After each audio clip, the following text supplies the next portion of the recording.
Good evening. Hi there.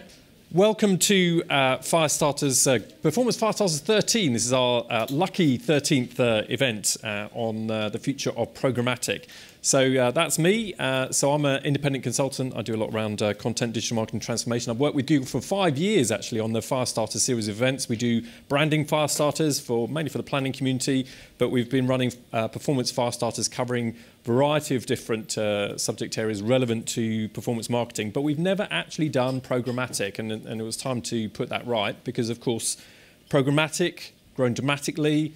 Now a real kind of indispensable part of the trading mix, of course. And so we wanted to really ask what a programmatic future could look like. It's a big shift in the industry, so where's it going to go? And we've got 3 amazing speakers for you tonight with 3 different perspectives on that theme. So we have Graham Field, who's the head of programmatic at Mediacom.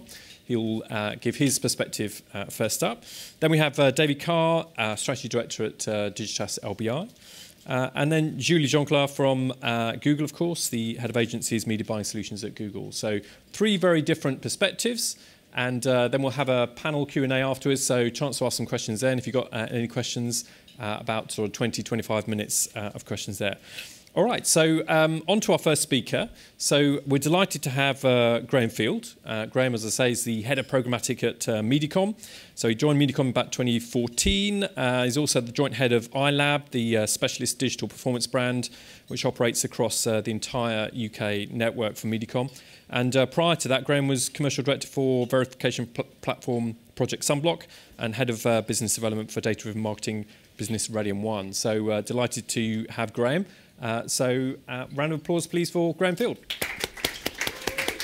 Oh. Whiz through these, sorry. There we go. There we go. There you go. Oh, fantastic. Cool. So yeah, thanks for organising this, Neil, and thanks for having me to obviously the guys at Google. So I am head of programmatic at iLab is obviously the other department, but head of programmatic at Mediacom. So I'm going to give my perspective from an agency point of view. Obviously, we're a large network agency. I appreciate there's going to be lots of specialists in the room. So I'm going to come at it from a little bit from a Mediacom perspective, but also give my own sort of personal stance. I was briefed to offer provocation rather than just a presentation. So I've thrown a few things in there which I hopefully think will cause a bit of debate, because that would be great, and also sort of, yeah, all this stuff is sort of my opinion on things. There's a few future-facing things, obviously, as you'd expect, but I wanted to start with what's possible now, what I think we're doing well as an industry, what's sort of holding us back, so where the barriers are, and also what needs to change sort of as soon as possible for us to progress programmatic to fulfill its full potential. So when I started off thinking about what I was going to talk about today, I looked at how broad I should go. Obviously, depending on how you define programmatic, you can take the conversation pretty big pretty quickly. So obviously we have some insurance brands. They're talking about how rules-based management of data and real-time delivery could actually deliver insurance as you go. So, you know, depending on how you're driving on the day, that would affect your insurance premium. We've got, you know, utilities companies that we work with who could be talking about, you know, on any given day, what's the oil price, what's the gas price, what can we offer, and then there'll be apps in the middle that sit there and allow you to get the best price to heat your home on any given day. And we have, you know, great brands who work extensively with the guys here at Google, like GSK, who are looking to the future of programmatic and how they can influence, they can utilize the programmatic workflow to influence their wearable strategy. You know, it's time for your granny to take her pill, so wrist vibrates, she takes her pill, she presses a button, and you're reassured. You get an alert to let you know that you know, she's done that. So that's fantastic, and obviously that's where the technology and the workflow that we are all part of could go. But I thought that would get, you know, a bit too big for today. So what I'm going to do is I'm just going to focus on how I define programmatic from a media standpoint. So for today, I've defined it as, because it does change all the time, I've taken RTB out there, which used to feature. So I'm defining it as the automated method of deploying media where data is utilized to optimize delivery at an event level. And what I mean by this is it's not just looking at programmatic from the RTB standpoint or from the performance standpoint, but it's about how programmatic efficiency can be utilized at a planning and deployment level to actually really affect change for our clients. So here we go. So everything that we do in programmatic, regardless of whether we're talking about the well-established display marketplace or we're talking about anything we're looking at in the future, automated sandwich boards or wherever we actually get to, we at MediaCom believe that we pin everything to four work streams. So we have our technology, which underpins everything and is evolving at the rate of knots. We have inventory, which is obviously key to getting everything to work properly. It's all well and good knowing as much as we do and having the technology to deploy everything, but we haven't actually got the inventory available, and that's real-time availability of inventory, as well as planning against inventory and then deploying and tracking against inventory. We can't succeed in any media in programmatic. Obviously, data gets spoken about a lot. I'll come on to that in a bit. And also expertise. So I'm really pleased that all of my team have come to heckle me today. But it's great to see, so many good people actually taking an interest in this. But expertise, in my experience, is relatively hard to come by in programmatic, and that, I think, has sort of led to us sort of getting stuck on a few points, which I'd like to discuss as we go forward. Cool. So where are we now? I want to talk about sort of, as I've said, I'm going to talk about all of the media that we are looking at. We at MediaCom even have a head of programmatic futures who it would have been great if he was up here standing, but he had a week's holiday and I didn't want to stitch him up. You're okay, you're welcome. But essentially I want to talk about sort of where we are with everything. So display, I think we can all pretty much agree, obviously with the fantastic products that DBM and other providers produce, we're pretty well established in display. We've got our workflow sorted, we've got our media available, we've been optimizing against it for a number of years, and I think we've got that sorted. So that's a well-established market in programmatic, and it's adopted widely. Clients know about it, clients are relatively happy with it, and we're progressing nicely. Mobile, I think, sits behind that. Obviously, there's been a few more teething problems because there's a few more technologies involved, and there's a few complexities that are thrown in when you consider app, web, devices changing, devices allowing tracking, not allowing tracking, iOS 10 throwing a spanner in the works for everyone. That's fantastic. But I think mobile's in a pretty good place. And sonic or audio, I get told by my radio team that it is sonic, but audio ads are what we're talking about here. I think that's in a fairly decent place. I think the adoption of streaming services and digital on-device streaming applications like the likes of Spotify, etc., have meant that that's now viable. And when you can start to pull back a device on that, you can start to actually factor that into how we're actually, to our overall attribution system, which is good. I think VOD is obviously in a very good place when you take it into the sort of, the environments that allow for RTB protocol, but where you're looking at the broadcast VOD and those guys, there's not as much data allowed out of that environment, so I think we're a little bit behind on where we'd like to be on that. But I think we should see a bit of a change. Out of home is a fantastically interesting area. It's one of my pet projects at the moment within the agency. I think we'll probably have our trading desk set up and live in the coming months. The challenge there is unifying the measurement that we all take for granted in digital. So understanding what an impression is to someone in display is fairly easy. It's defined. We have a trade body that has a good stance on it, and we've known about that for a while. But when you take that into out of home, where the media owners historically have defined what an impression is and they've set the price for it, you get some challenges. So we need to unify on that, and we need to have an understanding on that before we can progress in any media. And also publishing brands. Again, my print guys tell me that publishing brands is what I should call it, so that's why it's publishing brands. Publishing brands have a bit of a challenge in the fact that you can't affect, obviously, delivery in real time, and that's not likely to happen in a print edition of any sort. But what you can do is you can utilize the data from your wider system and bring it to bear and ensure that, a couple of days out, if there's late availability in a particular title, or if there's availability in a particular title, you can put in the price that's appropriate for you to pay at that time. So whilst it's not true programmatic, it can be affected by the workflow. And also, you can also automate all the booking and everything like that. There's a few technologies coming through for that. And I've put TV at the bottom, mainly to spark a bit of debate. Obviously, everyone talks about the TV money coming, and that's very exciting. And obviously, within Within Google, you have YouTube, who've come out with some great statements about what we should be doing. And we as an agency have some really nice and interesting tools about how we should be balancing up what we deliver in terms of, is TV, how do you adapt to the changes in viewing habits and users consuming less and less TV. TV is in an inflationary state. So the guys who are sat there, managing the actual media that we can buy don't really have a massive interest right now to move anything programmatic, because if we can start to shine a light on what they're doing, they might get less money.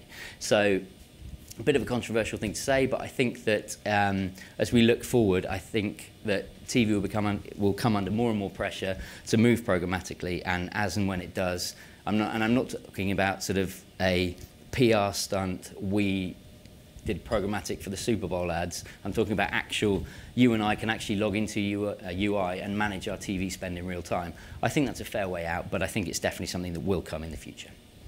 Cool. So what am I talking about next?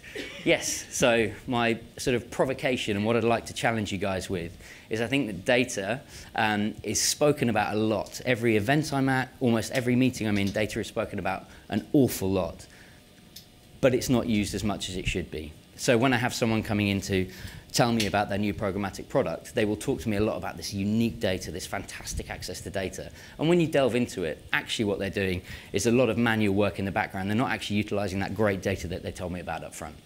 So when we're considering data, I think there's three things we need to look at. We need to look at the quality of our data. We need to take ownership of our client's first-party data, because this is the most valuable asset. Even if it's a client that's not at great scale, so it doesn't require an in-depth DMP integration, first-party data is a massively valuable asset.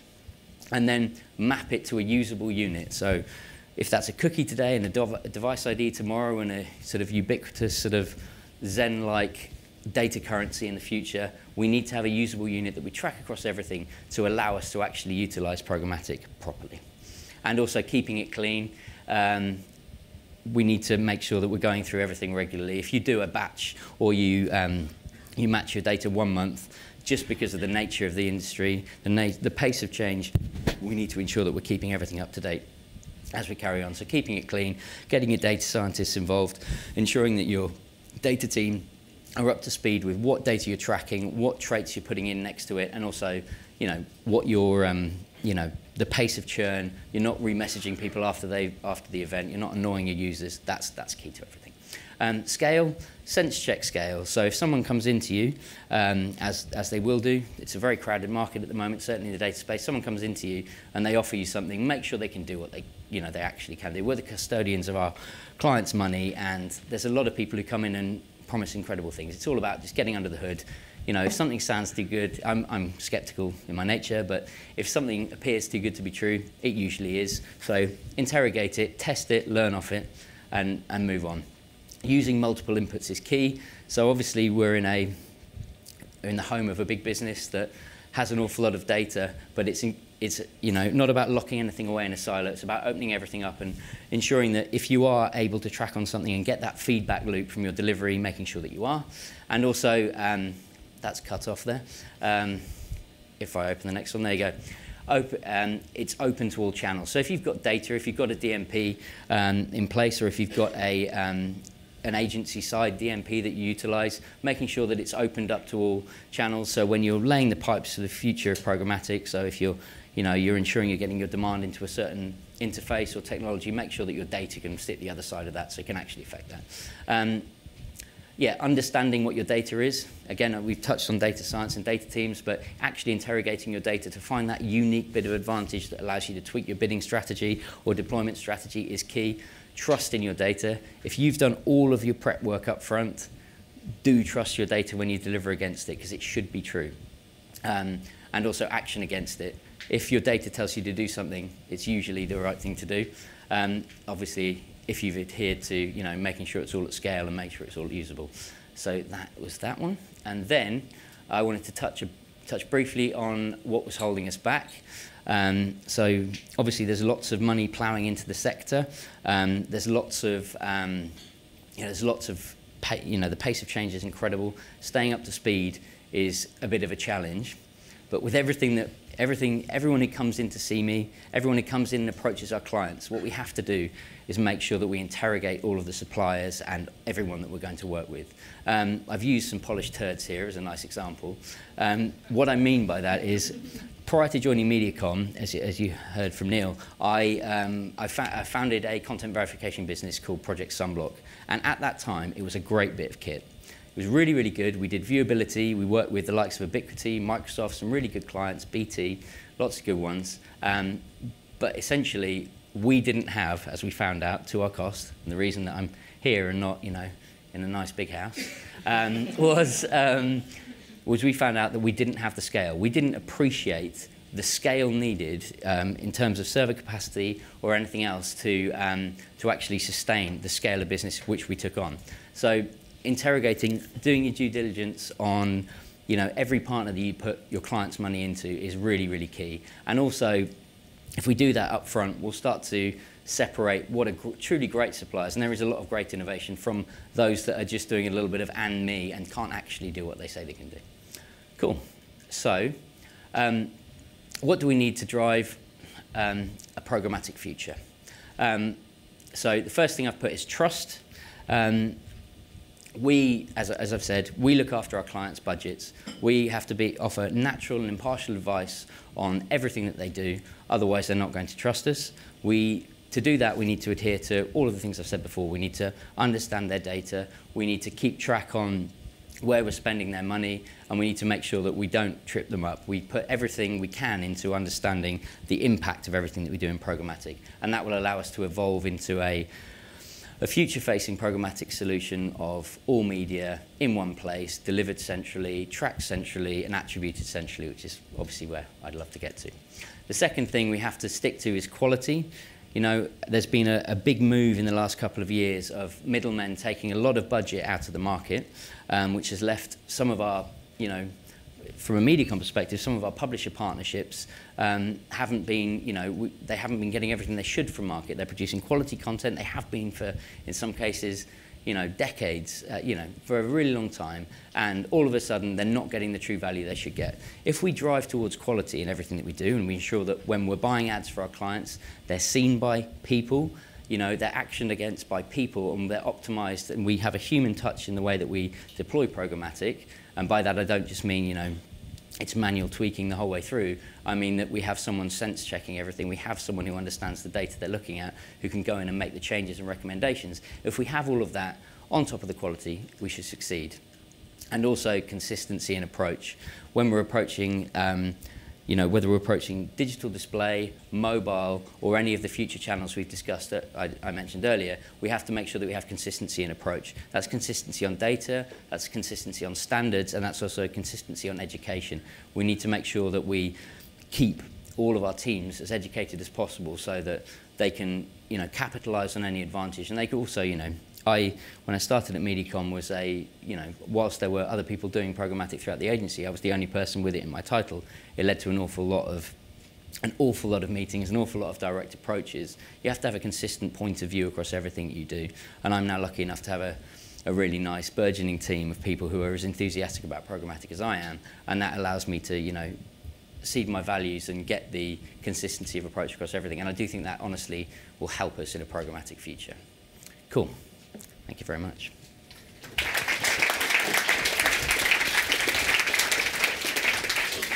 Brilliant. Thanks, Graham. So some really interesting points. I think the point about talent is a really interesting one, actually, about the talent in programmatic space and metrics as well.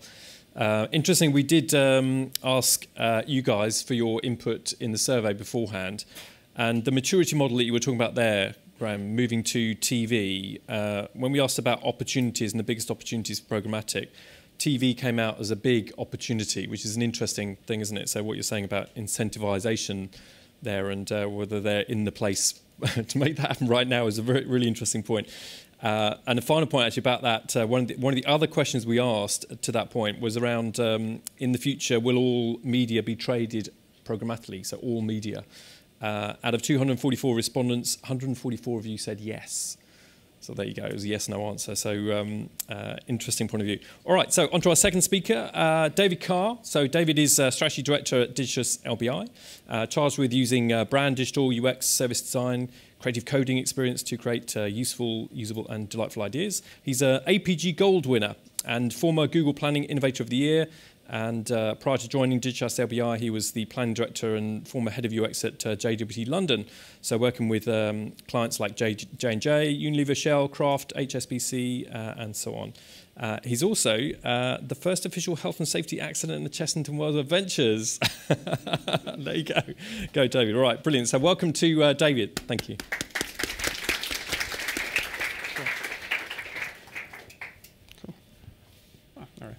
One thing you probably don't know about the first accident, being first health and safety accident at Chessington World Adventures, is I was pushed down a death slide by a member of the Oxo family. So it was my first brutal interaction with advertising. It's not my last, but it got me there. I'm going to try and take a slightly outsider view. I don't work within our media team. I have actually worked with our media team. I work in our digital innovation group at Digitas LBI, and I've been sort of tasked with sort of coming in and helping out with various things and taking a sort of a different stance, a different sort of viewpoint on things. Probably need to sort of explain where I'm going with this. If you're not familiar with the works of Charlton Heston, anyone? What you might not realize is that Soylent Green was the food of the future, the post-apocalyptic food of the future. So, out there in the distant future, it's what you don't really want to know what's in it, basically, is the hook. What I'm going to try and sort of touch on is how maybe programmatic is currently, in some ways, like Soylent Green. And also how maybe it can be a force for good in the future as well. So, we're an industry that loves acronyms. You can't go anywhere. You can't go to any sort of meeting without loads of these acronyms. And I was testing people on them, and most people didn't even realize that this last one is actually a pesticide from the 70s that will kill you. Everyone was, oh yeah, DDT, very great. And even the word programmatic, I've seen creatives and I've seen clients almost recoil when you say the word programmatic. Sort of go, oh God, what are you threatening me with now? And actually, this is, it's almost a rod for our own back. I was looking the other day as well at a thread on LinkedIn that was sort of getting longer and longer. And it was people asking, what is programmatic? And this debate going backwards and forwards, And eventually, people got down to this decision, well, basically, it's just buying on a DSP. And when you think that the summing up and the simplification argument actually needs both expanding into what the hell is a DSP, and then when you get beyond that is, well, what the hell is that? You've got that whole sort of, you know that you're in a sort of an awkward place. And I think that's kind of where we are at the moment with a bit of the programmatic world. What you often get when you have a sort of programmatic conversation or a programmatic presentation is you get sort of diagrams like this, giant plumbing diagrams with people talking about planning tools and DMPs, and somewhere down here you get a little waterfall of different types of ad buys and how it sort of flows through things. And this can be a little bit off-putting to people. Then when you couple it with arguments like ad fraud, viewability, and this, the delightful sort of, again, waterfall of where is the money going? What's the transparency issues? What's the difference between the current level of transparency, the non-transparent layer, the layer that eventually gets you down to where you're lucky if the publisher's getting 40p in the pound. It's all just disappearing, and then all the way you're building up all of this lovely megabytes of JavaScript. I used to build websites in the old days, and the head of the studio would have beaten us with a stick if we'd made the entire website go over a megabyte. Now, it's just the JavaScript and the cookies, and that's why pages aren't loading on mobile, and it's a real sort of challenge that we've got for ourselves. And so maybe, actually, maybe the problem is the word and the way we're approaching it. And the way we've been looking at sort of programmatic at Digitas LBI is to sort of say, well, it's not programmatic. Can we please just stop calling it programmatic?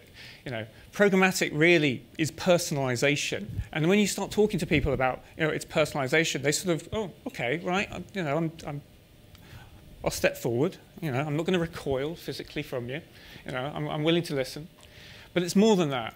Programmatic actually is people. It's individuals. It's individuals there. It's their identity. It's the context. It's relevance, really. And beyond that, it's actually the stories. It's the ability to build a tailored arc for these individuals, real stories here. You know, it is a new way of building utility and building narrative that helps build brands and businesses. And that, you know, is a different way of approaching it, and that's how we're trying to speak to various clients about it. Ultimately, though, it is data that needs to be this. It's data as inspiration. It's combining first and third-party data to try and give a really good picture of the individual. And even more than this, it's their job to be done. You know, what are they actually really trying to achieve? So not trying to sort of reverse fit them into a segment built from, you know, a nice k-means plot based on some survey results. It's what are they trying to do, and then trying to build a narrative for them across devices. This is the ideal, but this is also what we've done. This is actually the view that we've done for both Delta and eBay recently. For eBay, we built the shop and or, didn't name it, campaign, where we've gone from a 0.06 click-through rate to a 1.5 click-through rate by taking first-party data, so looking at what people have bid on and failed to succeed on, building out a profile of what they might be interested in, and then giving them the opportunity to actually get something very similar, or even snipe their way in there before, to get it in the future. And for us, that's a different way of doing things, and that's for us is very much pointing the way to how we want to go. But to do this, one of the things we're thinking is we almost need to take it out of media. Sorry, I know this is media and performance marketing, programmatic, Firestarters. But what we want to try and do is say, well, it's not necessarily about media. It's about combining and blending media, creative, and technology. There's a scary statistic that only about 70% of assets out there in the programmatic world aren't dynamically optimized. They're just sort of standard, similar sort of ads out there, just firing out in the hope that the data plus this slightly generic message will actually hopefully land and have some form of success here. In order to do this, we think. I've been to quite a few sort of, how do you describe it, panel sessions and sort of round tables about programmatic. I sent out, before I came here, I sent out some emails saying, what's your really good examples of creativity within programmatic? And these are the 4 examples that came up every time. Every time. It was Romeo Reboot. Let's talk about the hundreds of videos that were sort of sliced and diced for Axe in Brazil. It's the Share a Coke, which, back when we were building Flash websites, sticking someone's name in a sort of as a variable wasn't deemed very creative, but hey. It was Diesel Decoded, great use of copywriting, and obviously my favorite, mainly because I like cats, and it gives me an opportunity to put a picture of a cat in a presentation, which is the digital paw print campaign, which was matching who you are, who your data with the pet that you really, really should adopt. So, lovely, lovely sort of example. But actually, maybe what we should look for is, look for sort of outside of advertising, potentially. This example is cake. You had me at cake. But this is from the BBC's R&D labs, and they call it perceptive media, which actually is quite a nice spin on it. Not programmatic, but perceptive. And what this piece of media does is it cooks along with you, and it adapts to your ability, your level of your skill. It adapts to what you're listening to at that moment in time, how noisy your kitchen is, what ingredients you've got, and it follows you along. And actually, it's not a piece of advertising, it's not a piece of content, it's actually a piece of utility. And that, for us, is a really interesting idea that we're sort of exploring at Digital SLBI. Because what we're actually trying to say is, can we think beyond ads? Every time there's a little bit of an ad scandal, every time there's a little bit of a privacy scandal, you always get the IAB popping up Is anyone from the IAB here tonight? Good, good, good. You always get the IAB popping up. Yes, but it's all about more relevant ads, because everybody wants relevant ads. I've done a lot of user interviews over the years, a lot of requirements capture. Nobody ever has said to me, I want to see more relevant ads, and I want to see more relevant ads on this website, please. I honestly don't believe anyone on earth has ever said, I want to see more relevant ads, or any ads. People have done Kickstarters to replace all of the ads in a tube station with cat pictures. Again, second cat picture of the presentation. Yes, result. So actually, with programmatic is more than advertising. It's about sort of the layers of the business. At the moment, we keep talking about programmatic as sort of this really top, thin layer at the top of media. Damage the screen, where it's incredibly, incredibly fast. But when we're dealing with business problems for clients and strategy for clients, we're often talking about all of the layers of the business. And so when we're doing a programmatic engagement with clients, our engagements actually look more like management consultancy engagements. So not just sort of going in there as a sort of media, not just going in there as a creative agency, but speaking to the CTO, speaking to the lawyers as well, to say, what can we do and what's ethical to do here, essentially. And the main way that we do this is to try and do it through data. Media and the ad tech essentially is a really, really small part of this, and it's a really we need to solve the entire problem. Bit of a Dune reference there for any geeks in the room. But the idea is, yes, the data must flow. We need to be doing it for the entire end-to-end experience. We need to be able to take the data from the digital media and the ad tech and personalize it across the devices, sites, apps, e-commerce, eCRM, whatever you want to, whatever you need to do to deliver the user need. But then also flow it back, whether that's about suppressing, decreasing, changing the narrative. But again, adapting it end to end and delivering the best possible experience. But the challenge for us at the moment is that about 80% of data at the moment is dark data. It's not being used. It's being collected, but it's not being used. It's predicted that this is going to go up to 93% by 2020, which is a really shocking statistic, but it's also a massive challenge. Because it means that what's happening is that we're sort of reaching almost like a human capacity. It's kind of flattening out. There's not much more we can actually do with all of this stuff. And it's like, well, what's the solution?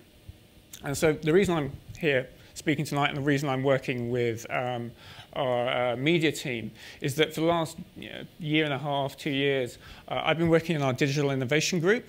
And that's where we're partnering with AstraZeneca, IBM Watson, and Lucid to look at how you take data for clinical trials and how you use that to find new targets for developing drugs, but also how you use data to personalize patient experiences for immuno-oncology. And so what we've been doing is taking that kind of experience and that kind of learnings, and we've been applying it to media buying and to sort of programmatic buying, both in terms of sort of the people, the process, and the tools. Because we believe that we've gone through various eras for sort of programmatic. So we've moved from the, sort of the black box era, we've moved through the sort of the managed services versus in-house versus shared platforms era, moved through what we're in currently, which we think is sort of the brand first era, and these are a bit where we're building brand first platforms for our clients, bespoke and in partnership with technology companies. And ultimately, we think we're moving into sort of the AI era. So, and that's what we're doing. We're applying machine intelligence to the people, the process, and the tools, automating the system so it actually frees up our analysts and it frees up the people in the team from doing, I don't call it the boring stuff, but it's the idea, our vision is to liberate people from spreadsheets.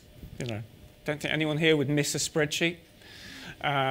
I certainly wouldn't. But the idea is to, how do we take that forward and how do we put more creativity in the hands of the strategists and the media buyers? How do we put more ethics as well in them? Making more ethical decisions, making brand decisions rather than reporting and all the other stuff. And trying to manage too many campaigns that are just going to go spiral exponentially once we really adopt programmatic fully. Because sort of the view is, if you work in media, if you work in technology, you work in ethics nowadays. Yeah. Our duty or our role in the future is to use programmatic tools, use machine intelligence to build living systems. Now, it might sound a little bit bonkers, but this is already happening. So Samsung's R&D department have already taken the equations and the algorithms and the AI behind programmatic, decomposed them, and they've turned them into systems to help software protect itself. So again, they're building things out of programmatic that weren't even predicted when it was first created. And so for us, ultimately, it's about combining commercial innovation, but also with sustainable innovation and laddering up to what we call sustainable customer values. So not maximizing shareholder value, but actually building something for the long term. But that is a much longer conversation, which I haven't got time to do. So ultimately, what we're thinking and what I was trying to say is the future is programmatic. The future is people. But we just need to try and make it count, really. Otherwise, programmatic is just so much Soylent Green, chewed up people. Bye. Cool.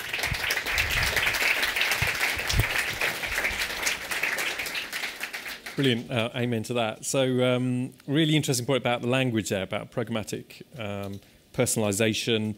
Interesting, I think some of the feedback from the survey that the attendees here answered. One of the big challenges was around education clients. Creative agencies also came up for education, and so perhaps there's a real piece around that. So interesting thinking about utility there as well. Okay, on to our last speaker. So Julie Jonquelin has been at Google for 5 years. So she's the head of agencies, media buying solutions at Google. And prior to joining Google, Julie was board director at Cara, responsible for Cara Digital, new products and business development, and driving digital integration with the agency, and leading key digital projects for clients including Nokia, GM, Lego, Birdseye, and Beiersdorf. Julie, where are you, Julie? There you are, brilliant, right in the front. Welcome, Julie, brilliant. How's the energy in the room? Good? Enough beers? Good. Right, so predicting the future is very dangerous because we often get it very, very wrong. Look, I mean, even recently, right? So in 2009, Gartner Group predicted that by 2012, Symbian would be the dominating operating system for mobile. So look at that chart, 2012, Android overtook iOS, and now Android is the leading operating system in the world. Amazon, we've been predicting Amazon share price decline for the past 18 months. I mean, look at that share price. It hasn't gone down very much, right?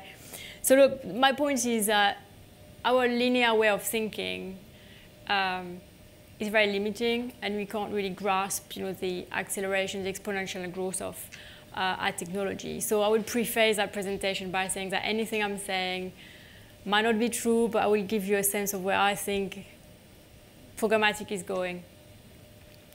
I've badly overlaid some global programmatic display spend over this very nice Mary Meeker chart. But that gives you a sense, when I talk about exponential growth, that's what we are dealing with.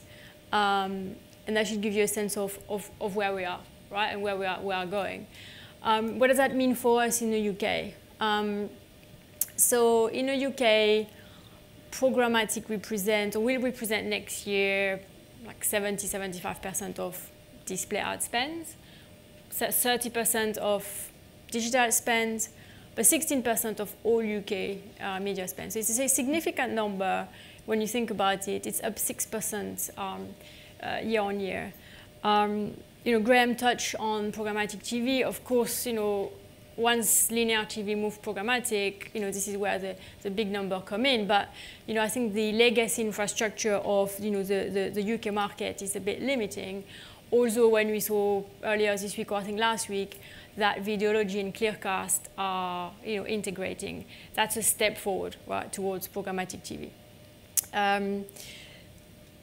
What I would say the key drivers are. So key drivers, I will bucket them into those three boxes.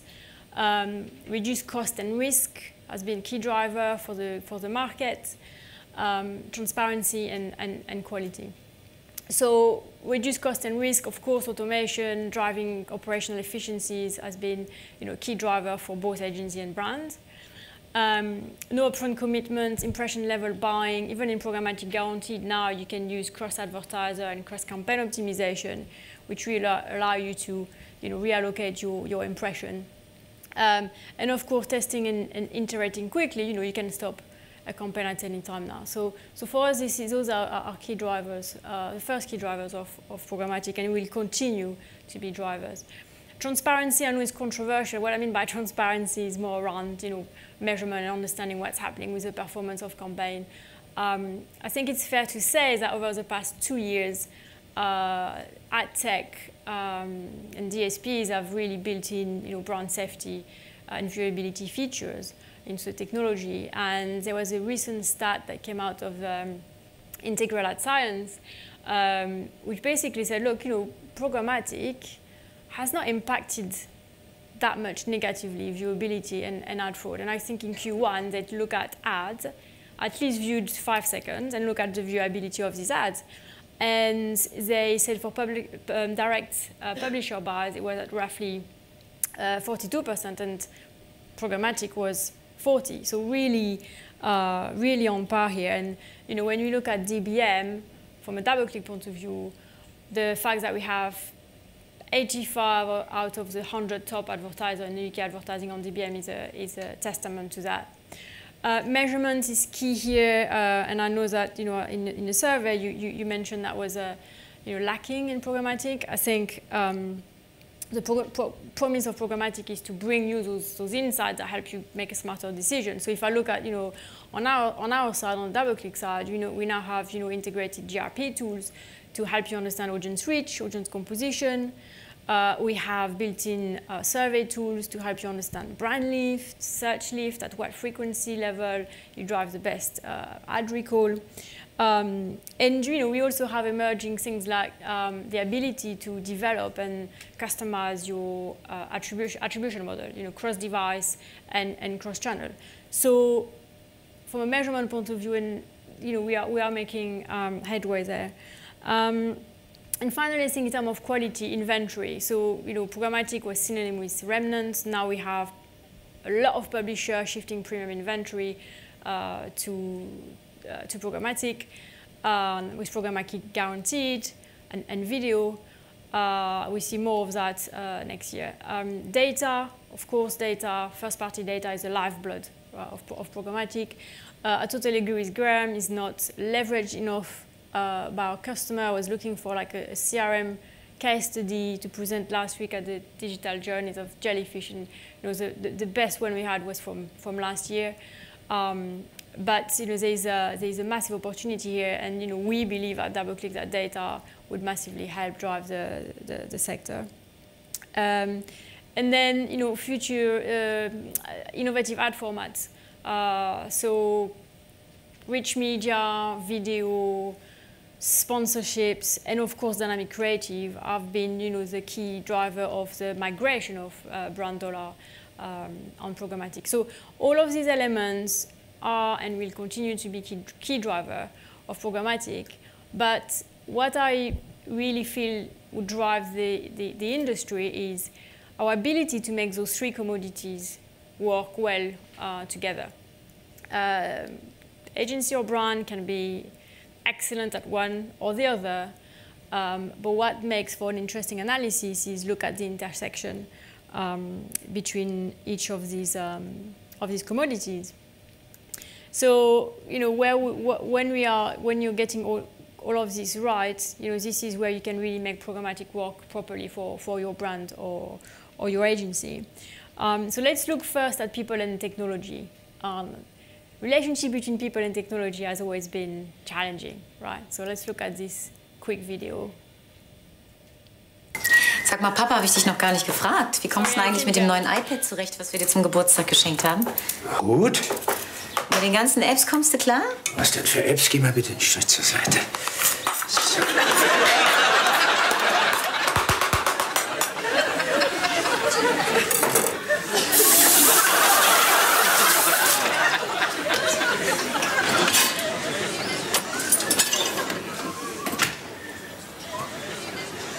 Was ist? Mama, der Kartoffelbrei riecht irgendwie komisch. Kann gar nicht sein. Oh, sag mal, Philipp, spinnst du? Was soll denn das? So look, I mean, challenges, if you bring this back to the workplace, I think every one of us can actually use Excel or email, even some of us can do some coding. But when it comes to advertising technology, what I realize is that on average, a client uses an agency 4.9 different ad tech, right? What does that mean? That means massive impact on your productivity and your efficiencies, and you can't spend enough time on value-add activity.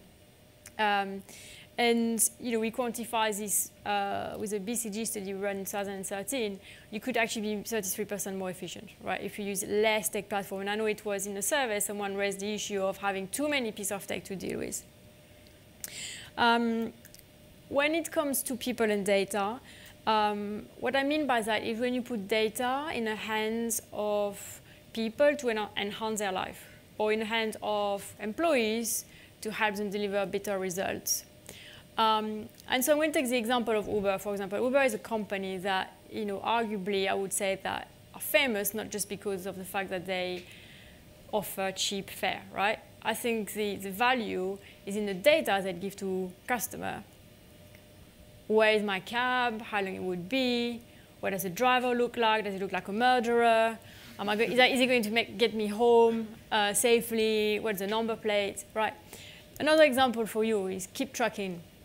It's a US company that really tried to drive the efficiency of the truck business in the US. And what they've done, they've given smartphone to their driver, and that driver can actually submit their logs through smartphones, which allows then Fleet Manager to manage all of these drivers, understand where they are, look at the capacity left in the truck, and basically reorganize shipment. So all of this data help companies deliver a bit better results. And if we bring this back to our world, actually, let's go back there. How many people here actually managing search budget for clients? Now raise your hand higher. Okay, not that many. But anyway, I still do the exercise. So keep your hand up. Now, how many of you are actually using those search insights to power your clients' display and video campaigns? Not many, right? So this is basically an example. But there are other examples. If you take your visitors, your clients' visitors to the YouTube channel, are you actually using these visitors to YouTube channel to retarget in advertising? Or another example, are you analyzing customer behavior on the website to then retarget these people in your advertising? And this sharing of data between teams, right? Because I'm sure you don't do this because the display is managed by your trading desk, for example. So the sharing of this data across teams could really drive performance of your campaigns. And again, running this BCG study, we quantified this, and on average, by really sharing that data and using this data across channel, you could drive 32% increased performance. And I think in some cases, you could go up to 50%. Now, the last intersection is in between data and technology. And what we mean by that is very much usage of automation. So I'm sure you all know that in 2014, Google bought DeepMind. Earlier this year, AlphaGo, which is one of the computer program developed by DeepMind, took on Lee Sedol at the game of Go. So I don't know if you've ever played Go, but Go is a very, very simple game with very, very simple rules. But the difficulty comes in when, with the complexity comes from the amount of position on the board. So I think for every average position, there are around 20 moves in chess. There are 200 in Go. And so if you ask a Go player, oh, why did you do this move? He will respond to you by saying, it's just a feeling, it's just my intuition, right? And so that's why Go has always been held as a holy grail for artificial intelligence, because it can really test the intelligence of the computer program. Now, let's bring this back to our world. Automation and machine learning has become more and more important in the outcome of advertising. So let's take, for example, double-click search.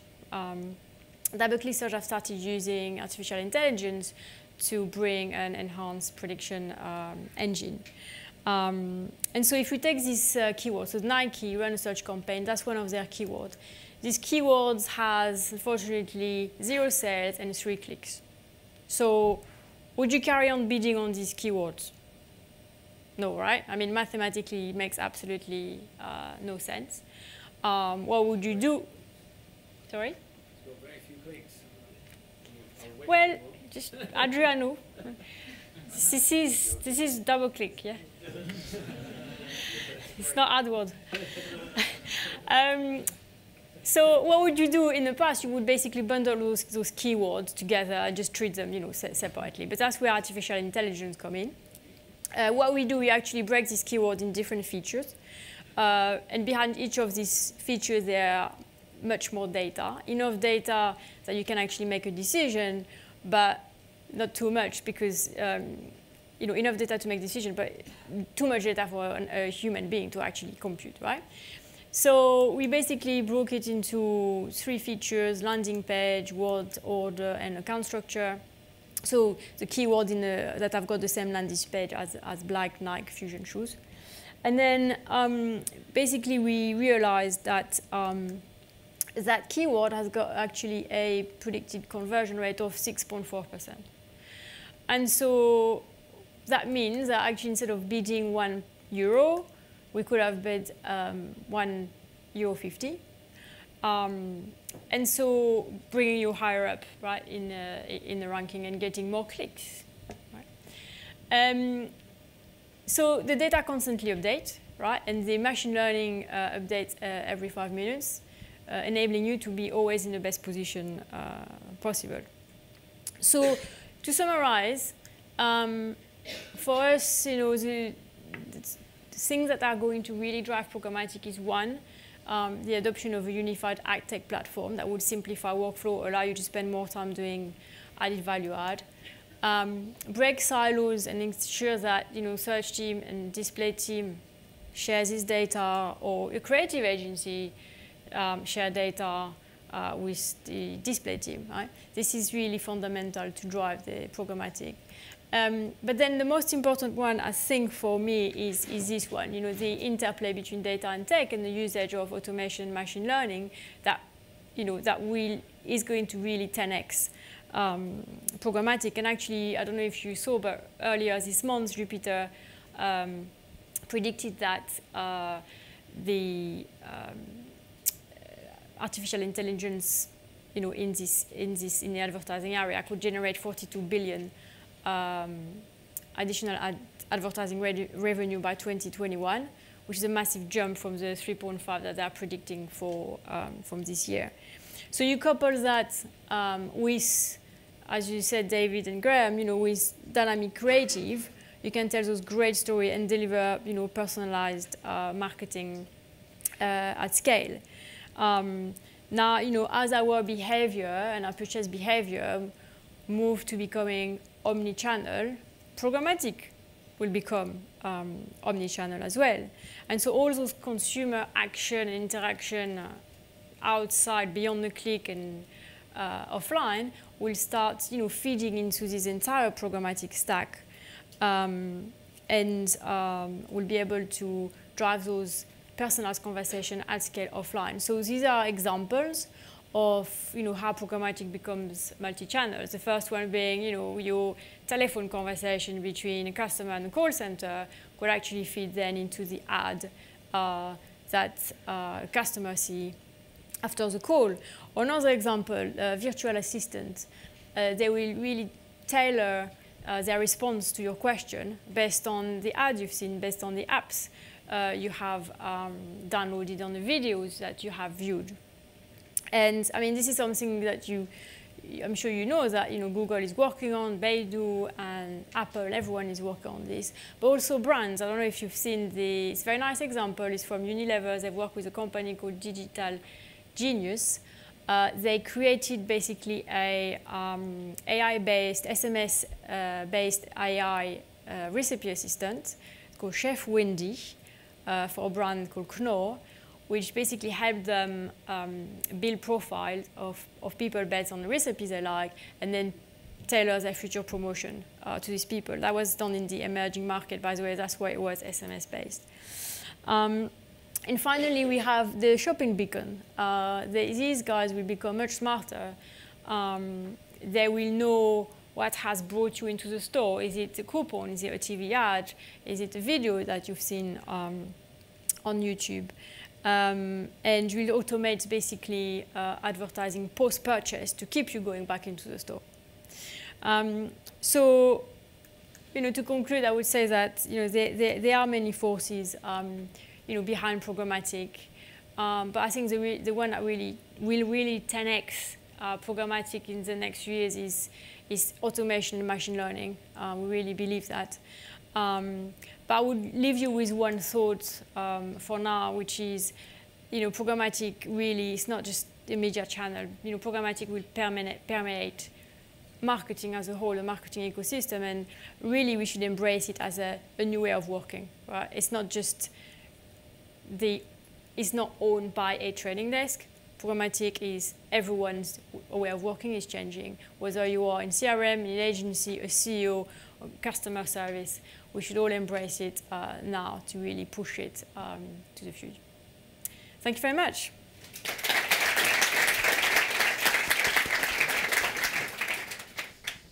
Brilliant, thank you. Can I just ask the speakers to come back onto the stage? If you can just, would you mind grabbing a chair from over on the side there and just pulling it in front of the screen here. So we've got about 20 minutes or so for some questions. I think we have we got the throwable mic somewhere? Yep. Whereabouts is it? Yep. Okay, so whilst you just find that and you're thinking of questions, some really interesting kind of themes weaving through that, I think. If I may just begin with a question to begin with. Brilliant, thank you. We're going to throw this so you can ask your questions into the mic afterwards. But so I want to ask about clients, actually, and where clients are at with this, because there's a lot of kind of big thinking there about, Julie, you were talking about this is about marketing as a whole. This is moving to programmatic becoming omnichannel. David, you were talking a bit about utility and moving beyond what it is now, and Graham also about quality and trust. I mean, there's lots of different issues around this. So where do you think clients are at now? Are they seeing the potential of programmatic, or do you think we've got lots of barriers to overcome with this? Who wants that on? Yeah, so I think from certainly dealings with obviously we have within the agency we have a great many clients. I'd suggest that some are really forward-facing and looking at the opportunity that programmatic presents, and have been over the last sort of 4 or 5 years progressing their thinking, so they're fairly well teed up. But I would also say there's a mix of clients who are naturally fairly sort of skeptical. The black box era was flagged earlier, and it's great that you think we're through it, but I'd suggest that we still have a few challenges. Dreams. Yeah, dreams, yeah. So I think we have a few challenges in terms of ensuring that full transparency and and disclosure is something that we promote across everything that we do in programmatic, and that'll sort of, I think, sway the heads of the more skeptical clients, shall we say, and allow them to not only utilise it within display where it's established and it's taken sort of almost for granted that's what they'll be doing, but actually look at it for the future. And we've, as I mentioned, we have a head of programmatic futures now in place at Mediacom who's liaising with clients on a regular basis on upcoming things. So it's not like we get to, all radio or all outdoor being traded programmatically, and then we go to the clients. Yeah. We're having that conversation on an ongoing basis to ensure that as and when it becomes viable for a particular client, they already understand exactly what impacts it'll have on terms of, you know, when a plan goes from this big to this big, it's not actually going from this big to this big, it's just within that line there's so much more depth. Right. That's from a practical perspective, you know, because it can be scary for some clients. And also, you know, when they see requests coming through for different types of technologies that we need to actually utilize a particular medium, that they're well placed to understand exactly what that means for them. Yeah, brilliant. Okay. And David, how excited are clients do you think? Well, I think it depends on where our clients are, because a lot of our more interesting and more advanced programmatic work gets done in the States. Okay. So, you know, we work across sort of international, but a lot of the more media-driven stuff is coming from the States, whereas a lot of the more customer experience-driven stuff is coming from the UK and Europe. And the two are sort of kind of meshing, and we'll be able to share learnings from the media side through the customer experience, and the customer experience and the more digital transformation agenda-driven stuff goes back. So we're kind of sort of trying to blend the two, really. Yeah. So. Right. I mean, and Julie, you were talking a lot about AI. I mean, there's huge potential there, really, particularly for the way in which clients use their own data. So, what's I mean, I think from a pure tech point of view, AI is for us, you know, is super important.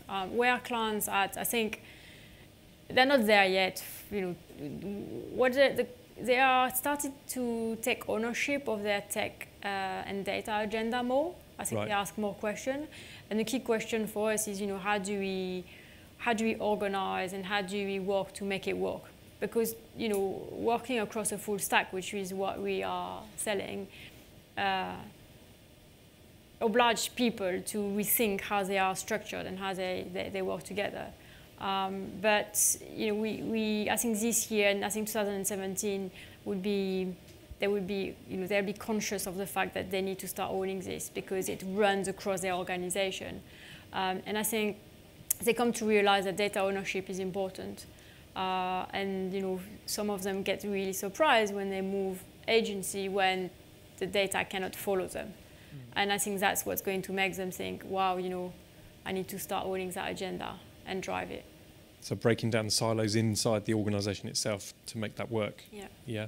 Yeah, I mean, we have meetings where you've got the CTO, you've got a data scientist, and you've got the lawyers in the room, you know, clients. Exactly. And, you know, I personally couldn't have imagined that when I started. Yeah. But, you know, it leads to sort of interesting conversations, and it also, you know, you get conversations about what we can do versus what we should do as well. Right. And actually what's most interesting is when the conversations are like, well, we can do that, and legally, because, you know, terms and conditions, and no one's ever read a cookie policy in their life. Or no one's ever read 93 pages of the iTunes terms and conditions. Well, I certainly haven't. And then it's actually us pushing back and saying, well, actually, no, it's about brand knowledge as well. The brand should not do that. You know, the brand should not take over that, step over that sort of thing. So that happens a lot.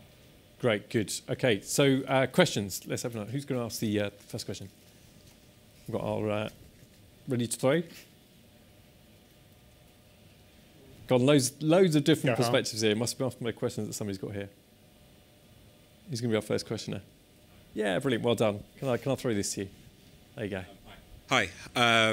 Thanks for that. That was really, really interesting. David. Yes. Sorry. The question to you. You had an interesting provocation that relevant ads, people don't want relevant ads. Just wanted to dig deeper into why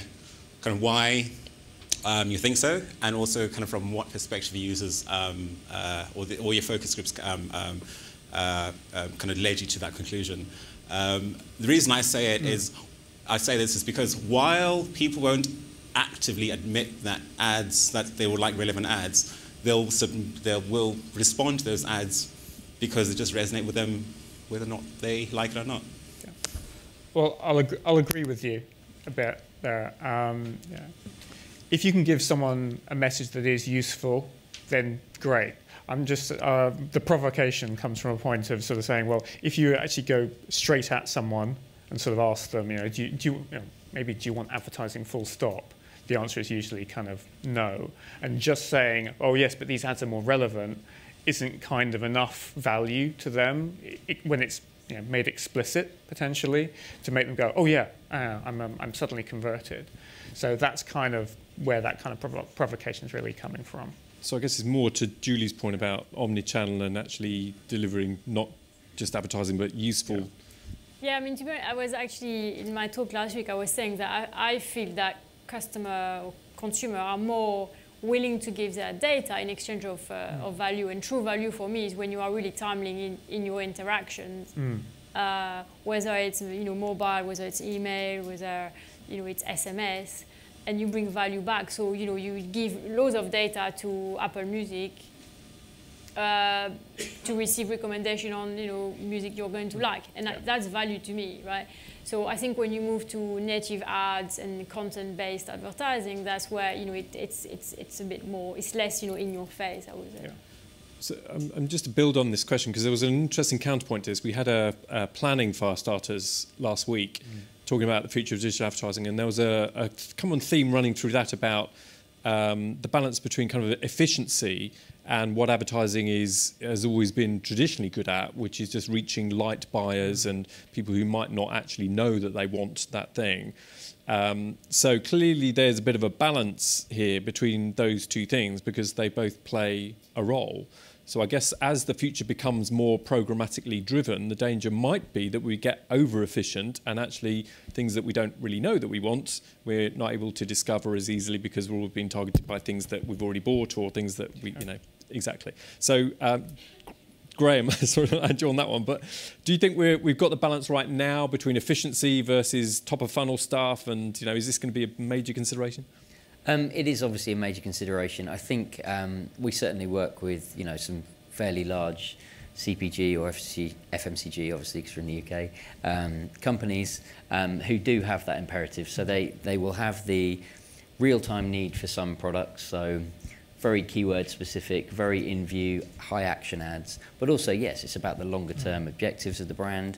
We always have, in many cases we'll discuss an annual objective for digital and then break it down into a campaign. So yes, you do need to have the longer term consideration, but yes, we have a multitude of clients who subscribe to the Byron Sharp reach and scale, wins everything belief, and that is all about, it's a bit corny, but personalisation at scale is used a lot, and that kind of is what it's about. It's not about limiting through programmatic. It's about ensuring that if someone's a massive cat fan, that you maybe not serving them pedigree chum ads, that sort of thing. Which happens to me regularly. Yeah, there you go.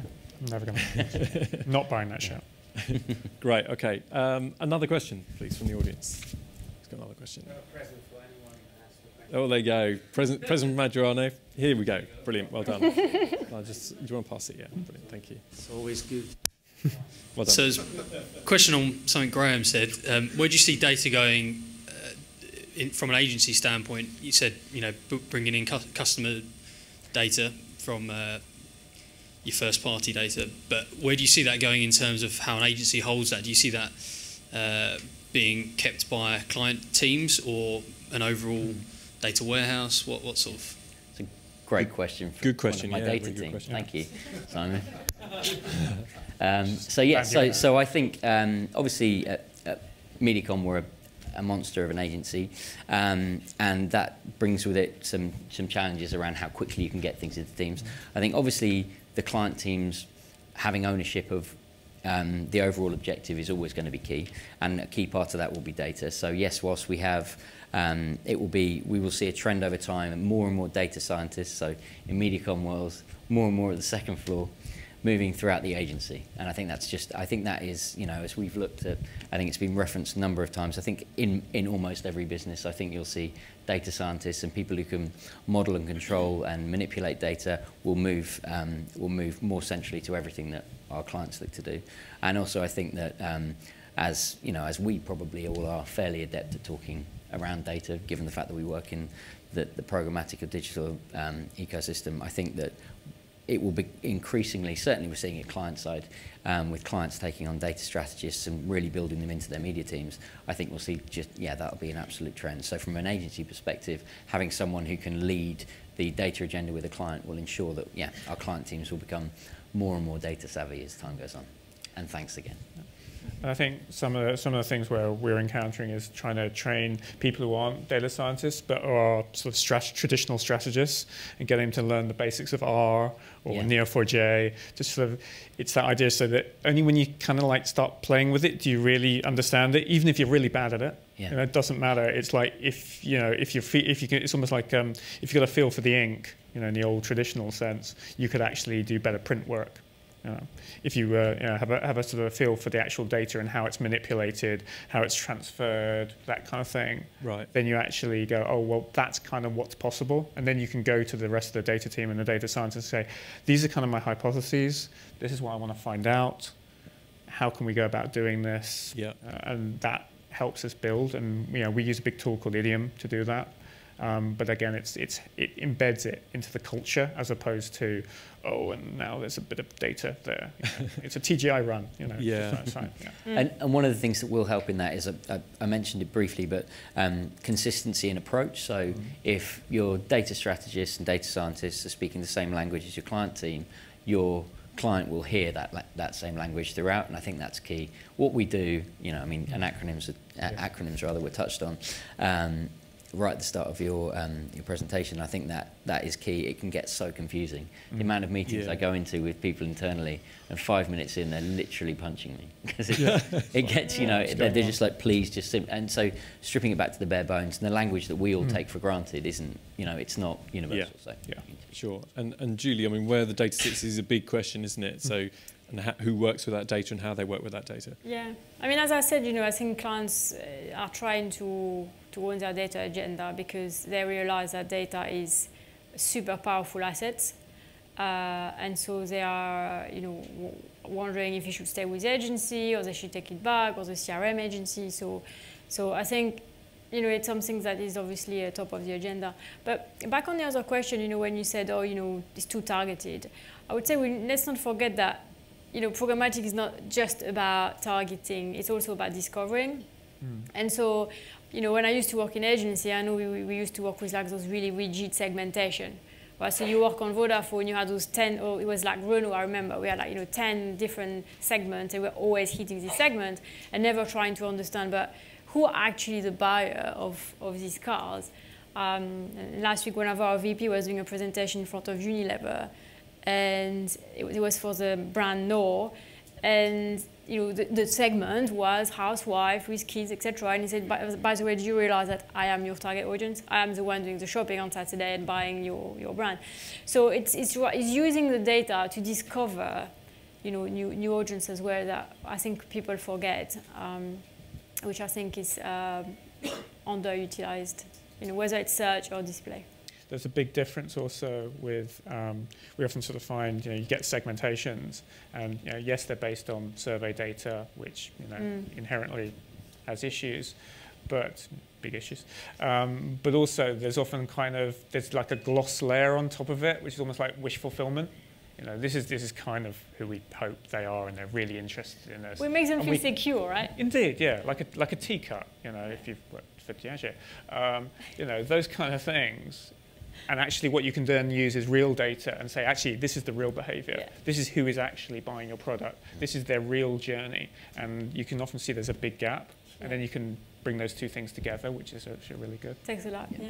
And Graham, if I may, just a quick question to build on that. It's sort of a related question, because there was some feedback in the survey around one of the big challenges being around integration. So the fragmentation, so many different players in the market, and so difficulty of joining things up. I mean, do you think that consolidation is going to happen, that it's inevitable that this is going to be a driver of growth? I mean, well, I think we're in a period of consolidation. You only have to look at the sort of M&A and VC activity. I think in terms of the way we deal with that, I think having a consistent point of view on everything that we do for a client and having a longer term view on what we actually want to achieve in programmatic will allow us to ride out a few of the storms that I see coming through. You can see the guys who are tracking investment at the moment so we know the calls we're going to be getting from clients in 6 months' time. It's sort of, it works like that, and it has done for a number of years now. But I think in terms of convergence, I think definitely there's a big stack solution, obviously, that's hosting us today, and that's fantastic. But I think there'll be a number of challenges coming over the over the coming months. I think it's going to be really good for us as agencies and really good for our clients, because it is, it's always good to have competition. So it'll drive better product development, it'll drive better output and better engagement from said providers with us. So I think it's an exciting period, and also it's big money. There's lots of stuff at stake. That you look at the amount of money that's been invested in the programmatic space, and you look at the amount of money that we're projecting, and they don't add up. There's going to be some big losers. So there's going to be a lot of the negative side will be scaremongering. Will be a lot of screen grabs and things like that I'm sure we've all experienced. But the upside will be we will see a wave of innovation. We will see industry bodies and clients collaborating to actually drive standards forward, which will be good. Yeah. Brilliant. Okay. So one more question. Can we take one over there at the back? Adriana, can you? I don't know. Got one over there for us. It's going to get Yeah.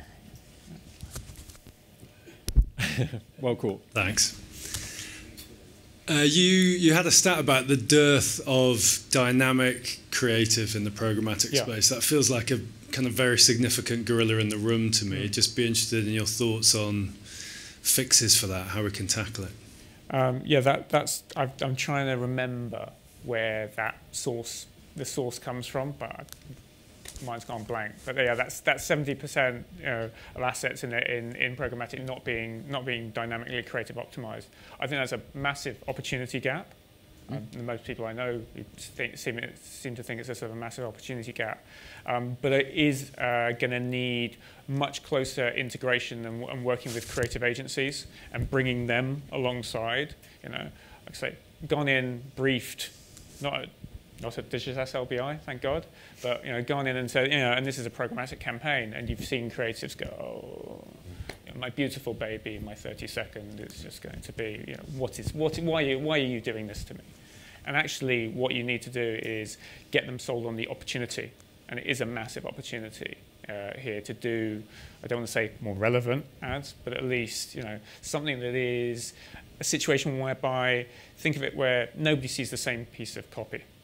Every piece of copy is dynamically written and bespoke and right. And I think that will be a good thing, but it is going to get creative agencies, traditional ones and digital ones, getting used to working with both the technology and with media and seeing them as partners rather than people in a sort of a waterfall workflow where brief gets tossed over the shelf, over a fence. I mean, someone picks it up, runs with it, tosses it over another fence, and then people go, oh, where are we buying these ads? That kind of stuff. It's avoiding that.